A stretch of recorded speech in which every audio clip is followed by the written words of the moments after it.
Hello everyone, मैं कान्हा वास्तु केंद्र से आपकी वास्तु एक्सपर्ट सीमा सक्सेना। कैसे हैं आप? मेरे चैनल कान्हा वास्तु केंद्र पर आप सभी का स्वागत है। आज जो वीडियो मैं आप लोगों के लिए लाई हूँ वो है पूरे घर का वास्तु सीरीज, जिसमें एपिसोड नंबर 4 है चिल्ड्रंस रूम, बच्चों का कमरा। सभी माता पिता की एक ख्वाहिश होती है कि हमारे बच्चे का स्वास्थ्य अच्छा हो, वो खुश रहें, उनकी एजुकेशन अच्छी हो और वो उनको आज इतना सुंदर दे सके जिससे कि बच्चों का कल बेहतर बन सके, क्योंकि आने वाले कल का बच्चे ही हमारा भविष्य है। तो बच्चों का रूम किस डायरेक्शन में होना चाहिए, उनके रूम का इंटरनल अरेंजमेंट कैसा हो, आज मैं आपको ये बताने वाली हूँ। तो सबसे पहले ही जानते हैं कि बच्चों का रूम किस डायरेक्शन में होना चाहिए। साउथ यानी दक्षिण, वेस्ट पश्चिम और साउथ वेस्ट, ये स्थिरता की डायरेक्शन होती हैं। लेकिन बच्चों के रूम के लिए वेस्ट और साउथ, ये दो डायरेक्शन बहुत बेस्ट मानी गई हैं। साउथ वेस्ट में जो है हम बच्चों का रूम प्लेस नहीं करेंगे, क्योंकि ये मास्टर बेडरूम की डायरेक्शन है। अगर यहाँ पर हम बच्चों का रूम रखते हैं तो बच्चों के बीच में और माता पिता के बीच में मतभेद बने रहते हैं, बच्चे अपने माता पिता की बात नहीं मानते। इसलिए हम साउथ वेस्ट डायरेक्शन को बच्चों के रूम के लिए अनुकूल नहीं मानते हैं। अब नॉर्थ वेस्ट डायरेक्शन मूवमेंट की डायरेक्शन है, एयर एलिमेंट में आती है। अगर यहाँ पर बच्चों का रूम होता है तो बच्चों में नए नए आइडियाज़ आते हैं, वो क्रिएटिव बनते हैं। तो ये डायरेक्शन बच्चों के रूम के लिए सेकंड ऑप्शन मानी गई है।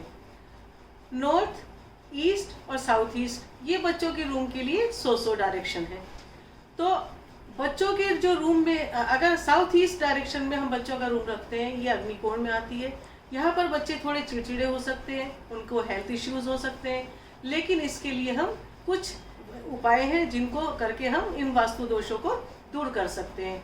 जैसे बच्चों की बेडशीट ग्रीन रखेंगे, पर्दों के रूप में हम ग्रीनरी क्रिएट करेंगे, बच्चों के रूम में जो वॉल्स हैं उनको ग्रीन कर देंगे, क्योंकि ग्रीन कलर जो है पॉजिटिविटी को और क्रिएटिविटी को क्रिएट करता है।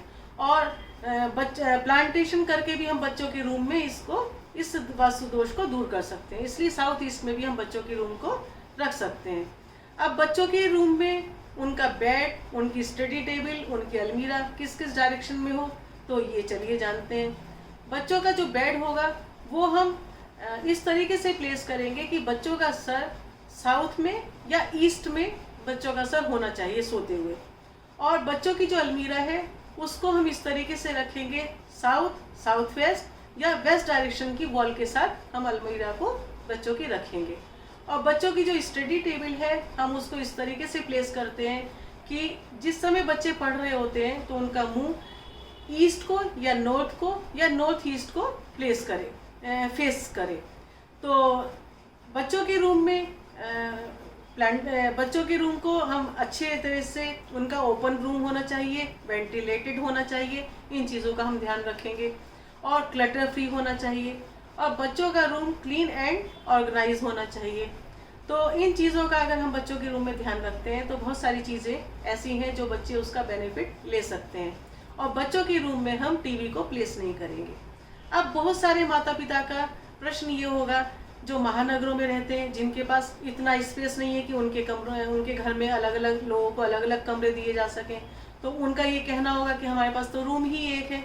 तो आप फिर यही जो नियम रूम की डायरेक्शन के लिए है, वही उन्हीं नियमों को आप अपने उस रूम के उस डायरेक्शन को फॉलो कर सकते हैं। जैसे जिस डायरेक्शन में बच्चों का रूम रखने को कहा गया है, अपने रूम की उस डायरेक्शन में आप बच्चों का बेड प्लेस कर सकते हैं या स्टडी टेबल को प्लेस कर सकते हैं, तब उसका बेनिफिट आप पूरा ले सकेंगे। तो बच्चों के रूम पर, चिल्ड्रंस रूम पर हमारी ये वीडियो यहाँ पर एंड होती है। अगर मेरी वीडियो आप लोगों को पसंद आई हो तो please do like, share and comment, और मेरे चैनल को भी सब्सक्राइब कीजिए, बेल आइकन को भी प्रेस कीजिए, जिससे कि मेरी न्यू वीडियो की अपलोड आप लोगों को तुरंत मिल सके। Thank you. जय हिंद, जय भारत।